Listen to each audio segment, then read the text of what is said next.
News India বাংলাতে আমি আপনাদের স্বাগত জানাচ্ছি। গত ২রা জুন থেকে টি-20 বিশ্বকাপ শুরু হয়েছে। এছাড়াও ১৪ই জুন থেকে উয়েফা ইউরো কাপ ২০২৪ও অনুষ্ঠিত হয়েছে। এছাড়া ২১শে জুন তারিখ থেকে কোপা আমেরিকাও শুরু হয়ে গেছে। এরই মধ্যে দরজায় কড়া নাড়ছে ক্যালকাটা ফুটবল লিগ। এই ক্যালকাটা ফুটবল লিগে প্রথম ম্যাচ অনুষ্ঠিত হচ্ছে ২৫শে জুন। প্রথম ম্যাচেই নামতে চলেছে গতবারের চ্যাম্পিয়ন মোহামেডান স্পোর্টিং ক্লাব। ম্যাচটি হবে কিশোর ভারতী ক্রীড়াঙ্গনে সন্ধ্যে ৭টায়।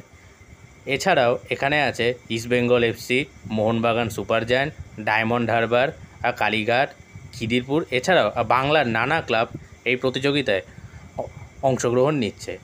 এখানে সবাই চ্যাম্পিয়ন হওয়ার অন্যতম দাবিদার।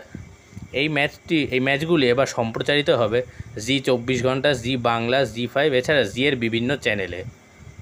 যদি ভিডিওটি ভালো লাগে অবশ্যই লাইক অ্যান্ড শেয়ার আর একটা সাবস্ক্রাইব করবেন। ধন্যবাদ।